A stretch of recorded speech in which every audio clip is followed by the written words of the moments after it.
Anyone with even a passing knowledge of the eastern suburbs will have probably heard of Kew Junction. Notorious as a bottleneck as far back as the 1890s, this confusing intersection of 5 major roads and 2 tram lines is not something that you can easily miss.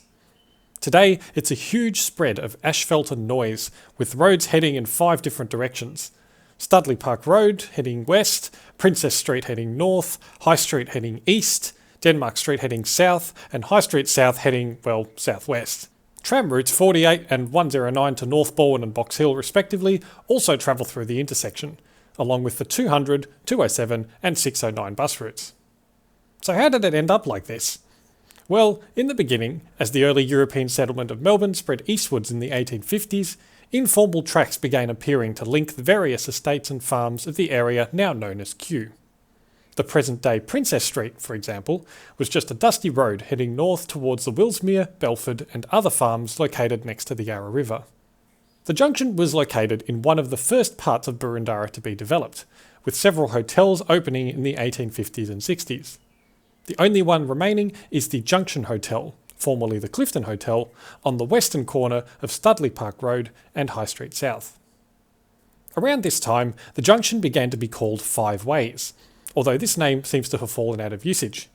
I have personally never heard it referred to in this way, other than for historical reference. But even from these early days, the intersection was problematic. The first attempt at remedy was Kew City Council lowering High Street in 1865 between Brougham Road and Cotham Road to make the grade more manageable for people and horses. Another attempt was made in 1934 by widening High Street between the junction and Cotham Road. Kew Council acquired land on the south side of High Street between Fenton Way and Denmark Street, which allowed both the roadway and footpath space to be increased. Soon afterwards, in 1936, a group of local residents petitioned Kew Council to station a police officer in the junction.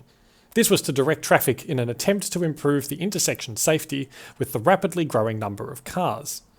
However, this request was refused as it was considered too dangerous for anyone to stand in this spot.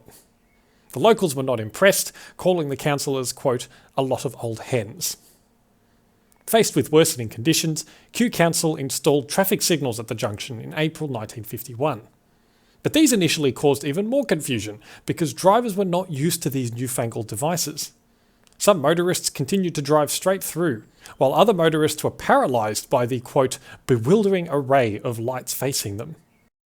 The most significant and recent attempt to improve traffic conditions was the widening of High Street and Princess Street in 1958. This required radical change, with several buildings being destroyed, mainly on the northeast corner. This was to make way for more traffic lanes and join up the alignment of Princess Street with Denmark Street. This is the configuration that remains today. With the construction and ongoing extension of the Eastern Freeway throughout the late 20th century, the intention was for vehicle traffic to be diverted away. But the junction remains very busy today, with trams, buses, cars, bicycles and pedestrians all jostling for space. Thanks for watching this video about the bowl of spaghetti that is Kew Junction or Five Ways. If you enjoyed it, please feel free to click the like button and subscribe to this channel for more videos. Also, feel free to get in touch in the comments or via my website at philipmallis.com. Thanks and see you next time.